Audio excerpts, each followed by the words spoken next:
I booped it. You booped it. That's right. Yeah. Which is different from bopping it. Twist it. Bop it. Pull Twist it. it. You hear all the sounds they have with it? It's ridiculous.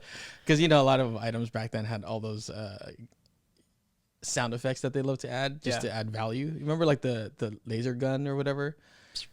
Yeah, and then you can change out the different sounds that come out of it. I don't remember this. Oh, man. I think it was just before the bop it phase. Phase. Do you think there was somebody who made those noises with their mouth? I think so. And then they digitized it. Or they were like, I want this sound. And then they found it on a synthesizer.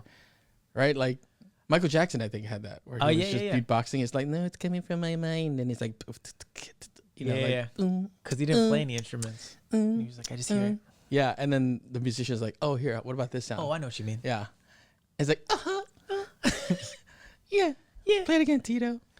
Tito. No one wants to be Tito. No? They want to be Tito. Tito, yeah. Yeah, they don't want to be Tito. Yeah. Big Toto, difference. who we ate for breakfast last night.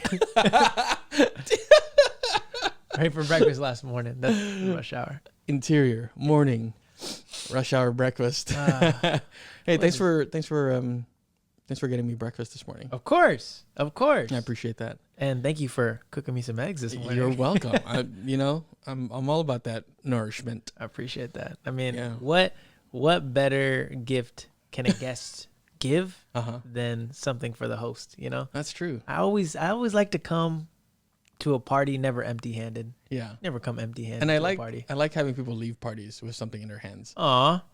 Yeah, That's just like leave with something. I don't know, you know, sometimes it's physical, sometimes it's a kiss on the cheek. Yeah. I like that. All right, I'll take the kiss on the cheek. Yeah. Not right now. We'll save that for our OnlyFans. OnlyFans, yeah. Subscribe. Yahoo! I'm Davied Morales. You can find me at Active Poet. I'm Tasi Alabastro at Tasi Alabastro, and this is Art Time Job, a podcast for working artists. Yeah, and today we're talking about artistic boundaries and defining success. Huge. I think we can actually dedicate maybe like 6 episodes to this. Yeah. Minimum, because there's countless books on it. There's no, here's what's interesting. There's no limit to, is that the word I'm looking for? There's so much information out there about success and all that. But what's interesting is how many people actually find it or how much of that gets to people who need it the most. Yeah. I saw like everything you wanted to say. You ever had that when you're so deep in thought, and then when you actually verbalize it's like a short runway. You're like, oh man. I really said everything I wanted to say. I did. Sentence. I think it's because I'm not. I usually think a lot in the morning, and I don't I try not to pick up my phone first thing, because I don't want that external influences kind of like start filling my mind. Yeah. And so in the morning, I'm usually a very quiet person. I think a lot. And then by the afternoon, I've digested quite a bit of that. And I'm, able to kind of speak on the things that have stuck around. Wow. Yeah. Did you know this? No. Oh, okay. I'm learning about you. I thought I maybe mentioned it on one of our car rides, but maybe I didn't say anything. Maybe I was thinking it the whole time. Yeah, you were having this conversation with himself without me. I thought... Yeah. I wonder what I am like in your brain. You know, like you're in people's dreams, like how they perceive you. Oh, yeah. But that leads me to a question. Yeah. Are you a morning person or a night owl? Well, Tell me, laddie, which one are you? Which one am I? Well, I mean, I guess kind of echoing what I just said earlier. In the morning, to answer your question more succinctly, if I had my choice of when I can do my work, when I can do my play, when I can do whatever, it would probably be late night. Wow. That's when I feel I get the most done. And I don't know if it's because everybody else around me is asleep, and so I feel less distraction. Not that people or anything is any particular distraction, because I understand there are parts of the world that are still awake. Oh, yeah. Right? So, but like my immediate surroundings, the city is quiet, the house is quiet. My mind is a little more quiet because, like I said, in the morning, that's when it's like loud and noisy, and I'm just trying to still filter through information. So that being said, morning is when I get a lot done if I end up waking up. So here's the thing. Here's the challenge, right? When we're talking about like defining success, defining boundaries, and artistic grit. I usually have no problem waking up early.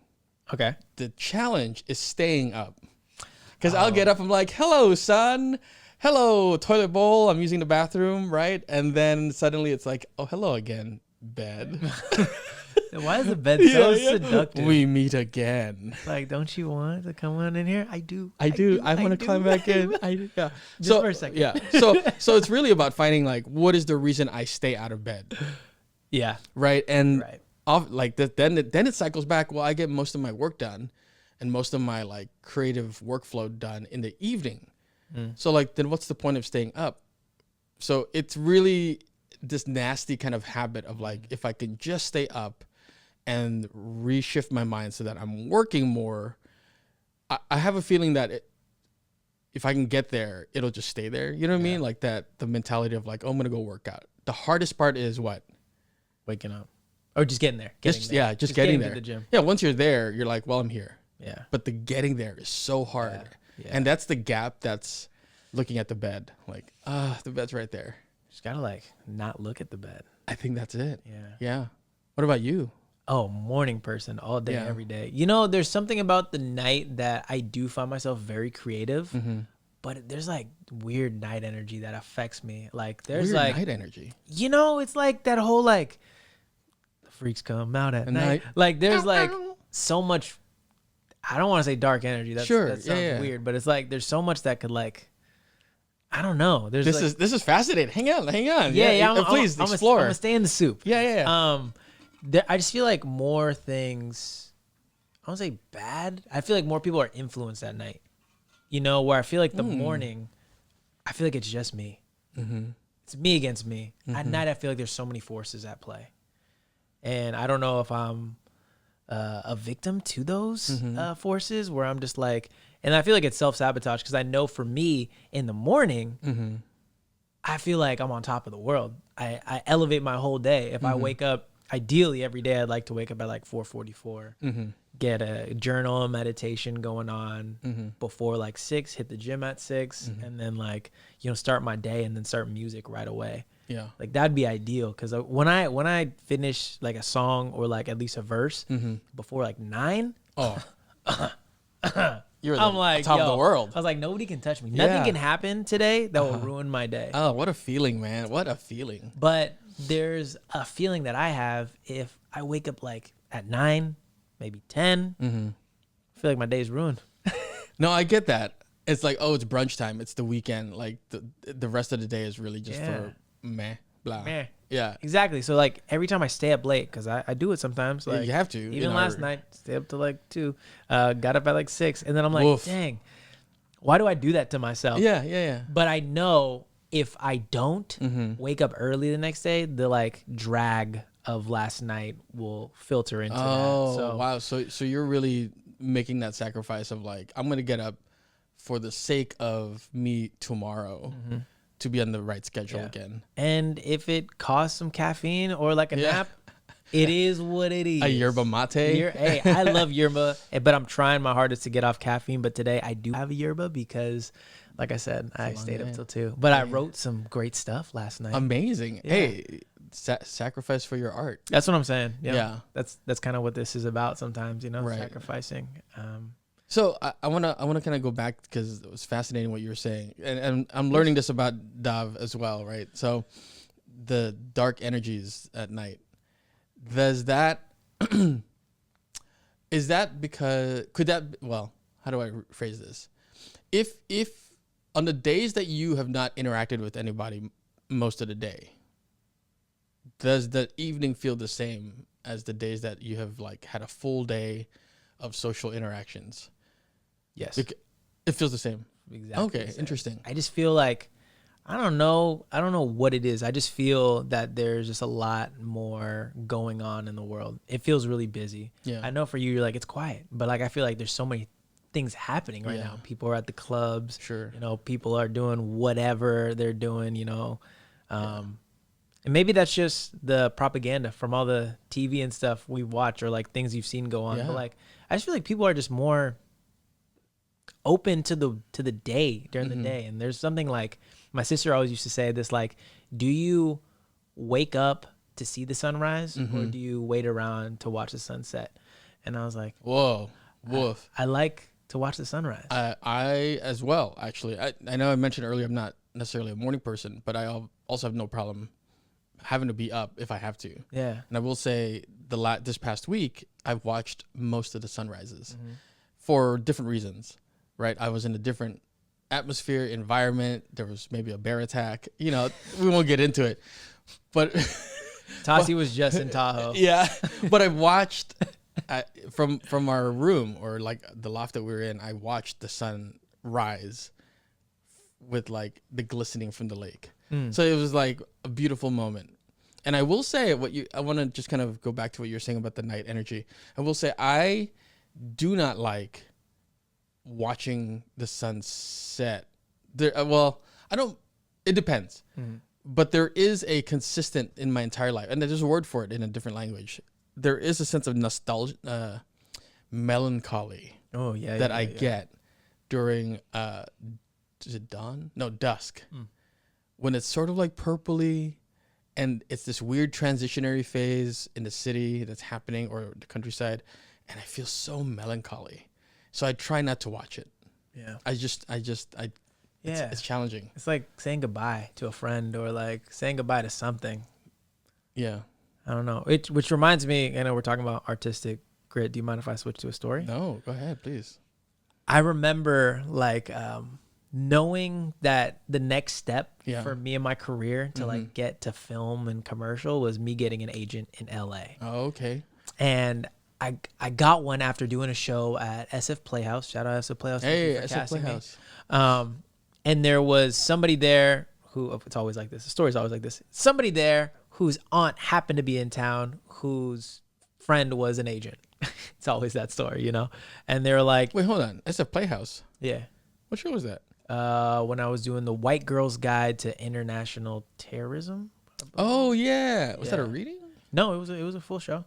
It was at their children's museum place. They have two different venues that they do shows. So I was doing that show, and somebody saw me in there, and they're like, "Hey, my friend's aunt is an agent in LA." What a start. I mean, you know, how almost typical, right? She was like, "I love your look. Do you mind if I send you her email?" I was like, Amazing. Please. Yeah. So then this is before the pandemic. This is an important part of the story. 2018, I believe. And I got in touch with her, and she was like, yes, I'm hesitant to sign anybody from the Bay Area because of the drive or the flight. And I don't know how committed Bay Area actors are. How did that make you feel? Kind of like, yo, I'm gonna show you. Yeah. Okay. You're like so defiant. The best part is, you know, the job we had, we already put in the skin of the game. Absolutely. Where I was like talking to our boss, and I was like, hey, I really want to make this push. Can I, you know, not be there some days, because I was working every day at the time to pursue this? And she was very kind, and she was like, give me as much heads up as you can. I was like, I can do that. So having a flexible job is key.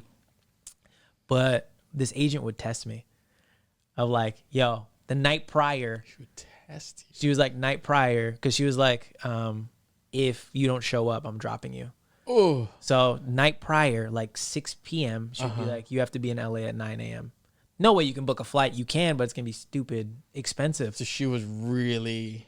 She was like, yo, how bad do you want this? Yeah. Which ties back into, I used to see the sunrise all the time. I used to get in my car around like 4 a.m., you know, hit the 5 and be in LA around like 8. Just ready outside. And I used to watch the sunset for the drive all the time, being like, I'm really doing it. Yeah, you're making it work. Yeah. And luckily I had friends, shout out Steven, shout out Curtis, that would just let me pass out on their couch when, like, as soon as I was done with my audition. Yeah. And some of those auditions were only like 5 minutes. I was like, I really drove 4.5 hours for 5 minutes. For 5 minutes. But, you know, that just gives me chills, bro. Like, when we're talking about grit. Yeah. That's such a great word, I think, for describing kind of parts of the industry that requires so much of you, and sometimes gives you so little back. Yeah. So where then, like, so you always have to be asking yourself, where then lies your definition of success? Yeah. Right? Because if your definition of success is tied to the acceptance of other people, Whew.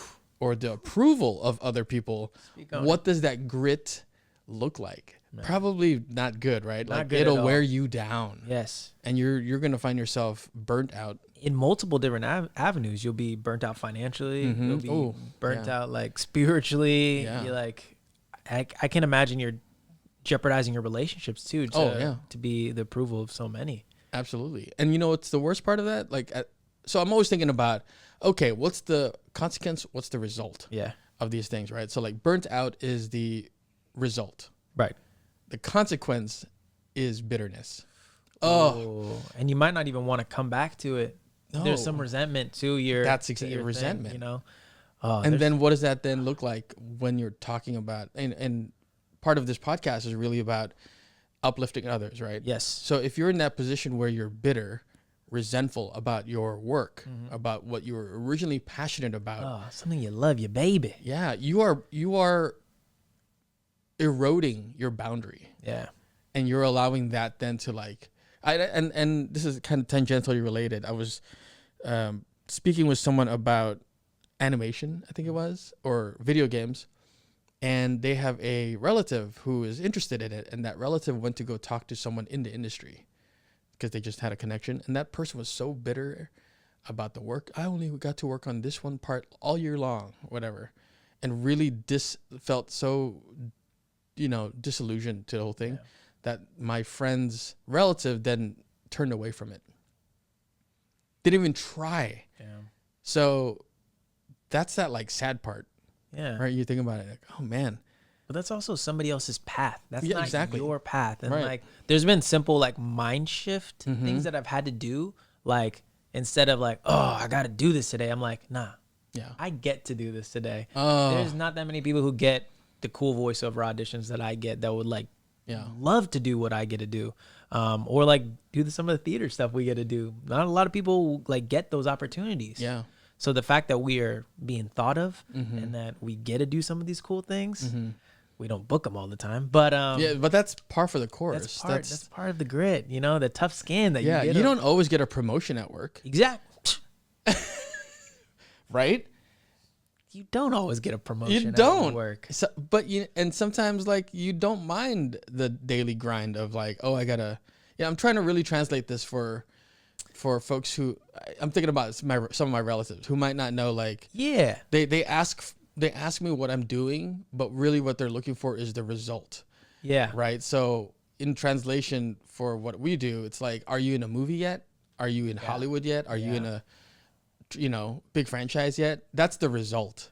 Yeah. Right. They're not asking like, oh, how many callbacks did you like get this week? Yeah. Or how many auditions or what relationships do you think is flourishing right now in your life?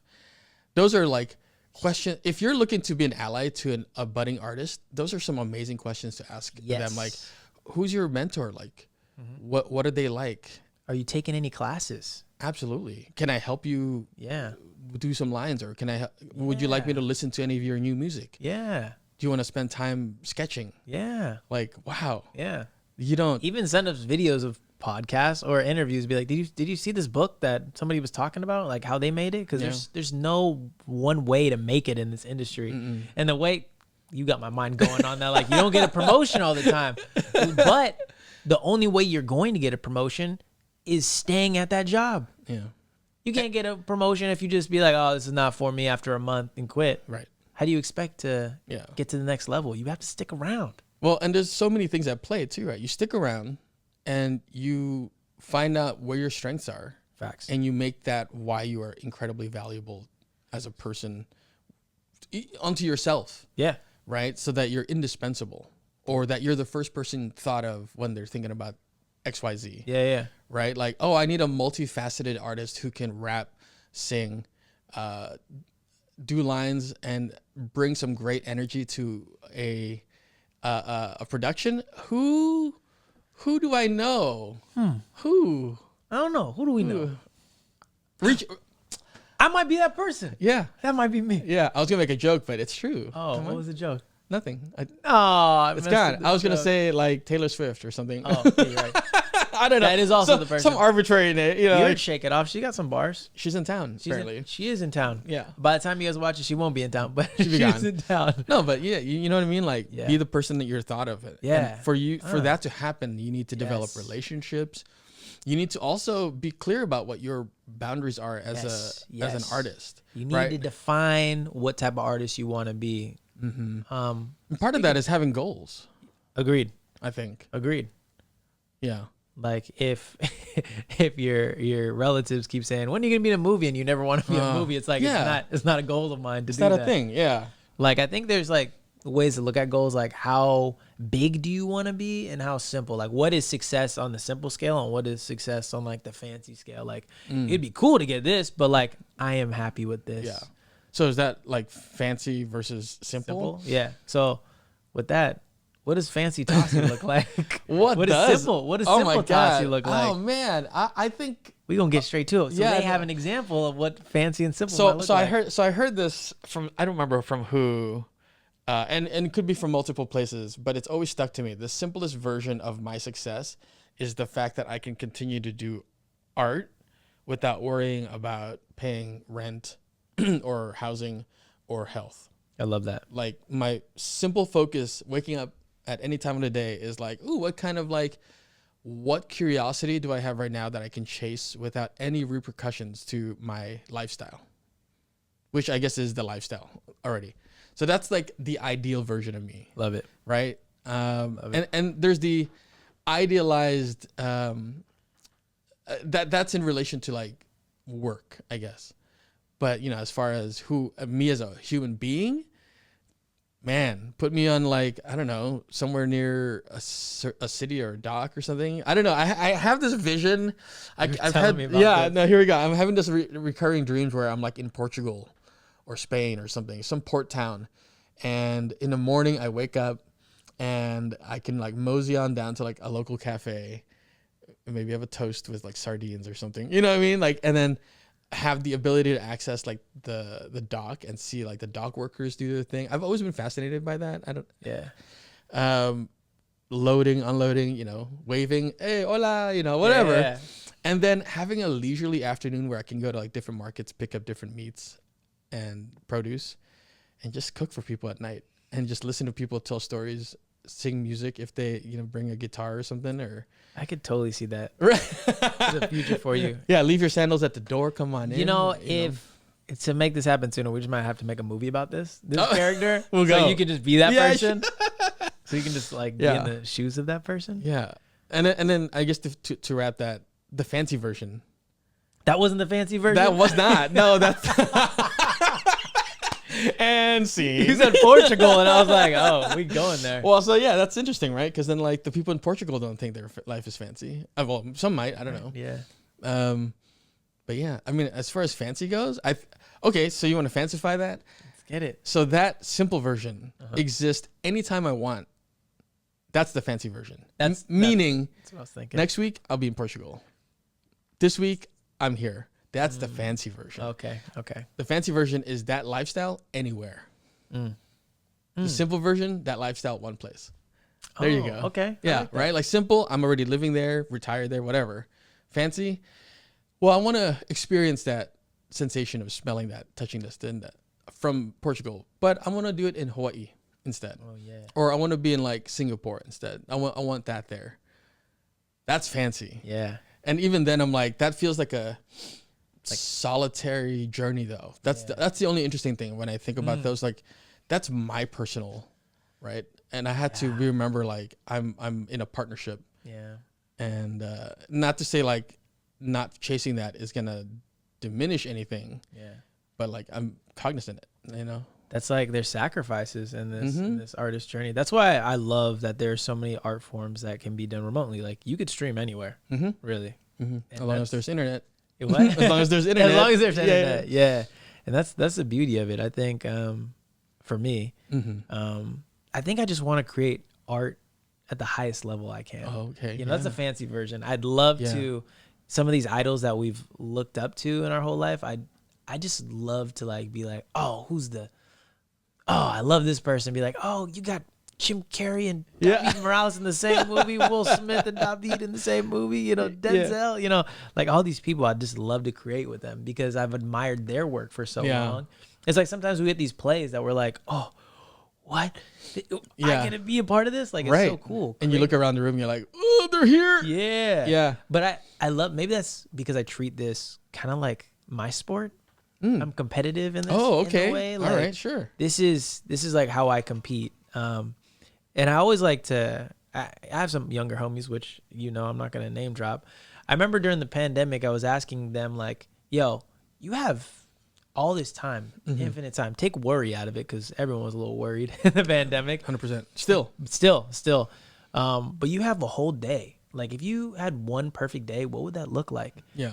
And talking to some of my friends who were like in between doing this, like a handful of them did not mention doing art at all within that day. What? And I was like, any kind of art? Any art. And I was like, okay. I think that's us going back to that, you know, forget the social approval and doing it for yourself. Like my perfect day, like if I'm not creating a skit or like laughing with my friends telling stories, I want to create some music. Yeah. I want to play some improv games. I want to like create something. Like if this is a one day, like I want to slap some paint on the. You want to play. I want to play. Yeah. At the core of who I am, I want to make enough money and be financially free so I can play more, especially with the people I want to play with. Well, hey, you will be making more money. I will. I know. And you will be playing more. I know. I mean, this is like us making time for this is us having time to catch up and play more. That's you know? True. But yeah. So friends out there, definitely make a podcast so you can hang out with your friends. Yeah, exactly. And that reminds me of like, I guess I'm the book guy on here. There was a book I was reading. Well, I mean, book specific here because I just finished Val Kilmer's memoir, so we could talk about that at some point. This is true. People's life stories are fascinating to me. Yeah. Val Kilmer. We were talking about his documentary. Go watch it. Yeah, go watch it. And read the book. Tasi said it's great. Yeah. But the book I was reading during the pandemic is How to Make It in the New Music Business. And Ari Hersed was talking about there's so many ways to make it. Who's the name? Of the book or the author? The author. Ari Hersted. Okay, thank you. Ari Hersted. And he has a podcast about this as well. Shout out his podcast. Nice. But in his book, there's so many ways to make it as a musician. Everyone thinks, switching topics, everyone thinks like to be a musician, you have to be Drake, you have to be Bon Jovi, you have to be Aerosmith, like you have to be Taylor Swift.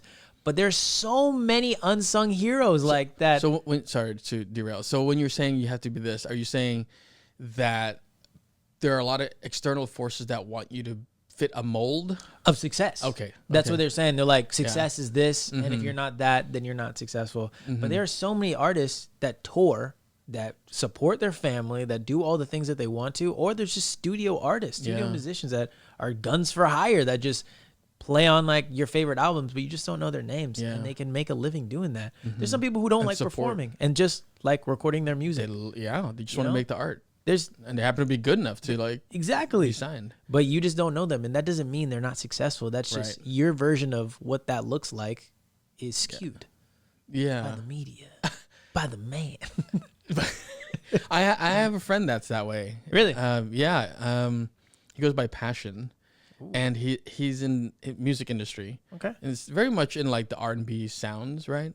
But he'll get called to LA to do work, and he lives out in like Austin or something like that right now. So anyway, that's besides the fact. The what's awesome is that we're in a group chat, so I'll see like family pictures or like, you know, I'll see what he's up to, like family life.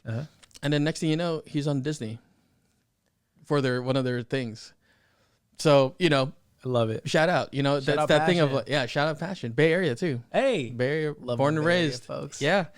So it's that you're right, because I remember when we used to hang out a lot. He would sometimes talk about, or it would like come up in peripheral conversations like, oh, why aren't you signed? Or like, why aren't you in LA? And get those questions all the time. He's just so chill and just like, you know, I just like making music, man. Yeah. And you can look him up, and he's got a lot of YouTube videos with Tori Kelly. Oh, I love it. So it's that.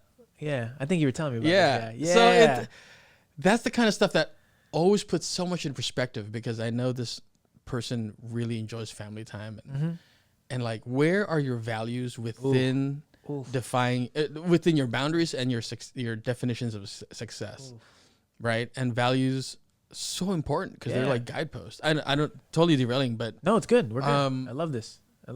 But how to make it in the new music business? I feel like there are tips in there. Yeah.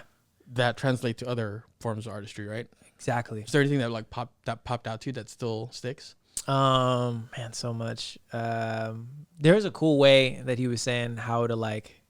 There's a lot now that you're sparking. Yeah, of course, this. yeah. Like there's You're gonna have to pick up the book after. I wish I brought it, man. Hey, let's flip the page 42. All right. It's always 42. It's always 42. There's a way to like get into college tours. Like there's a lot of like musicians who like started off doing college tours, and like it's good because all these clubs want to host musicians, and like there's a whole college circuit to like absolutely perform in front of them and get there. There's also like he breaks down what type of vibe you're looking for, like hip hop, blues, R&B, singer, songwriter, like what clubs to hit in certain like big markets like LA, New York and stuff like that. So it's like he took a lot of the the fear out of going to these places and being rejected, being like, oh, this is the vibe I want to go for. I should probably see what's going on. So you don't have that like trial and error, even though I definitely think every entrepreneur artist needs to fail fast. You need to jump in and like fail. And I always feel like as soon as you go for it, you're like oh snap, I need to learn what's going on, you know? That shock is good. This is so fascinating, because I always hated homework in school, but I did it. So I hated it, but did it. And now as an adult artist, I realize so much of it, to show up to a venue, to show up to a rehearsal, to show up to any of the things that are required of you, you have to do your homework. It's so funny. My partner always looks at me like while we're at a concert or at a play, and she just sees me studying. I'm studying the whole time. I'm like, oh, that was a good element. Yeah. Oh, she must love looking at that. Yeah. And just like seeing you absorb. But she's always asking like, are you enjoying this? I'm like, I am, but I'm sorry. I'm sorry. My face is being a face right now. You're but I'm being just like, a face. Hey, Dav, stop being a face right now. I'm like, sorry. This is great. But like, I'm studying all the time. Like, but like, imagine if that was our homework when we were kids. Like, oh, you want to be an actor? Like, oh, go see a play this week and go talk about it. Bet. Like, what? Man, I'll show up early. Yeah. Completed. Concessions.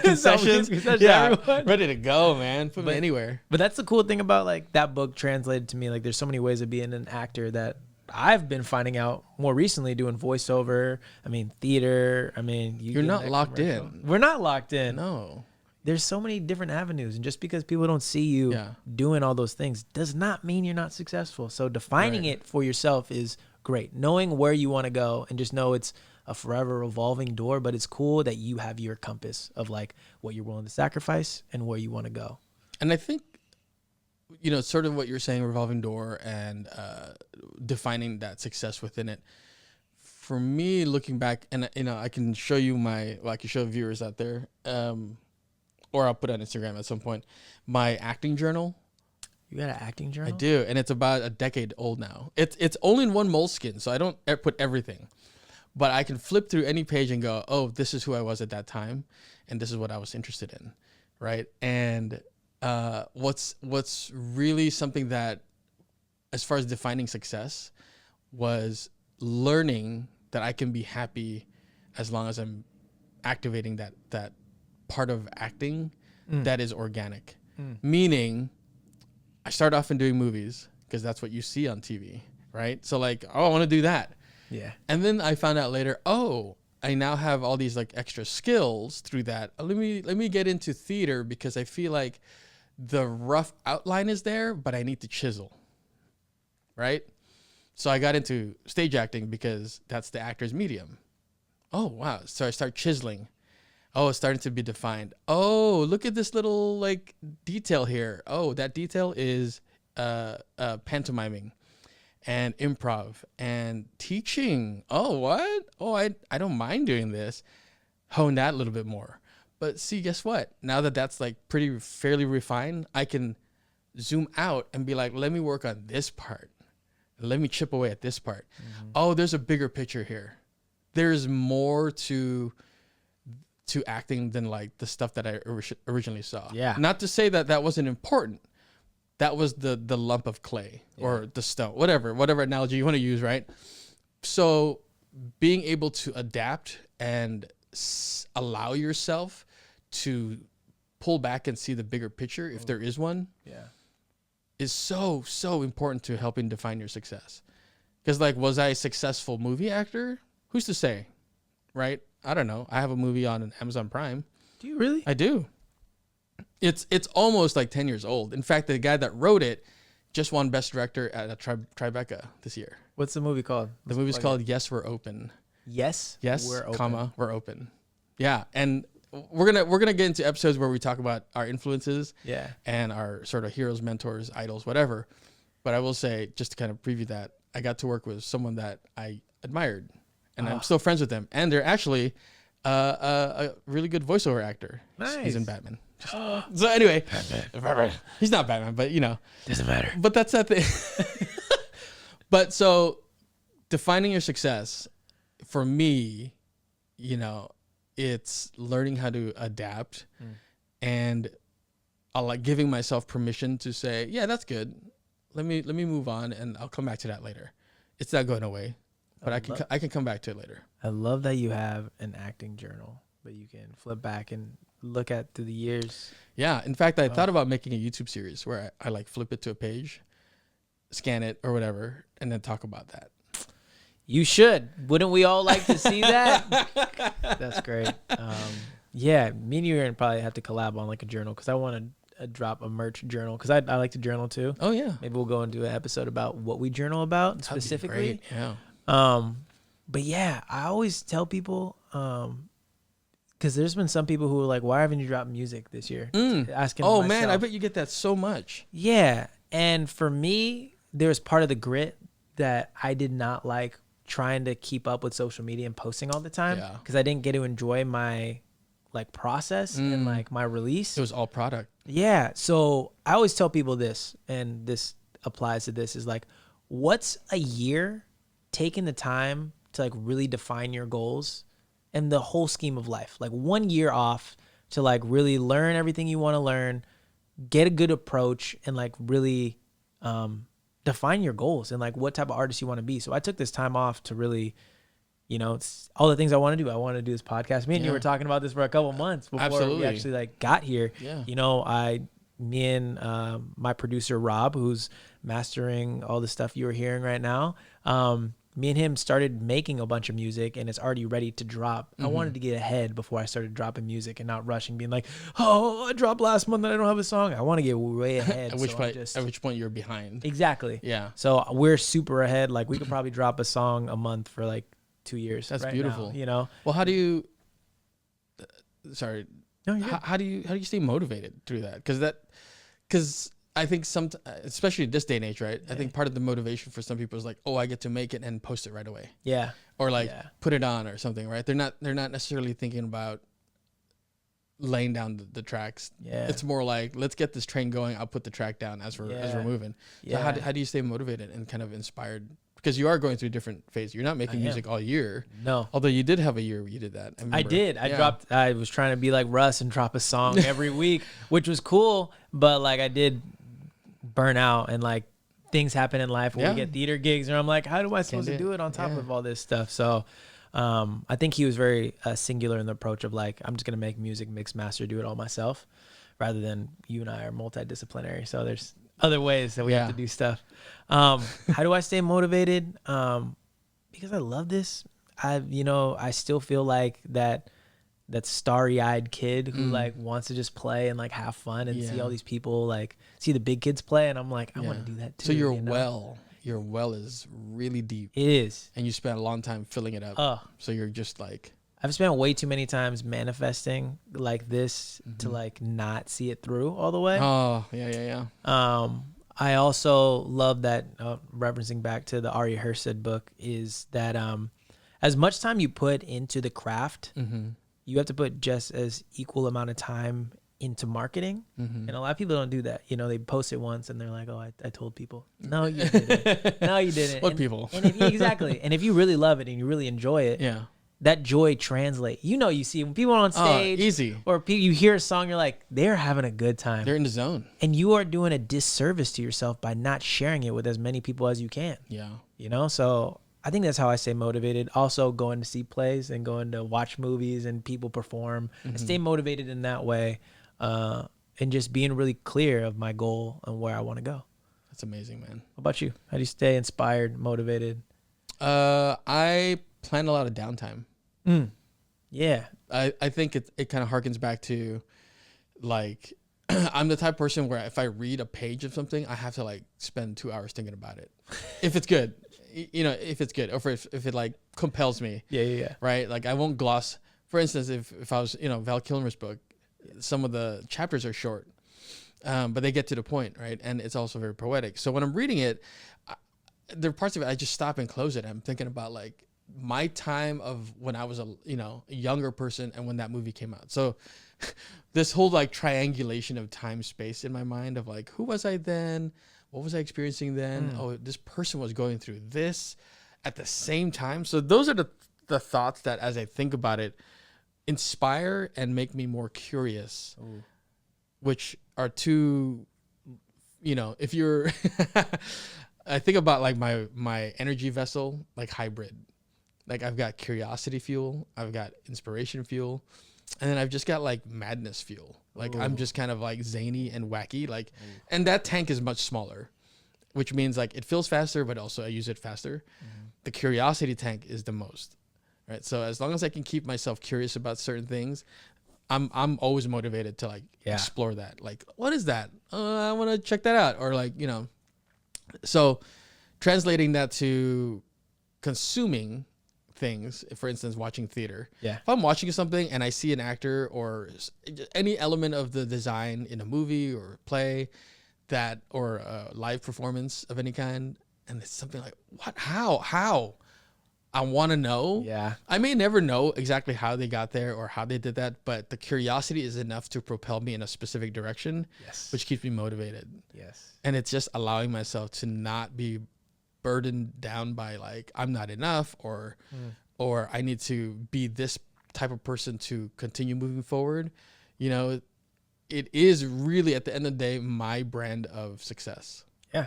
And that's that's the push. Who knows what this is going to be, but you have an idea of where you want it to go. And that's totally fine. Yeah. If it's just an idea, you know, chase it. Yeah. I think there's a gritty quote that I can think of if you guys want something more gritty out there. It's like, don't show up for the inspiration, show up for the discipline. Because inspiration comes and goes.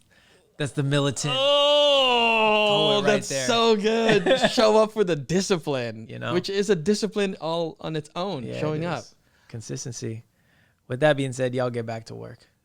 Yeah, get out there and play. Yeah, or get back out there and play. Work and play. Work and play. That's the beauty of this. Yeah. Being an artist, you know. Yeah, this has been our time job. Y'all take care till the next time. Bye.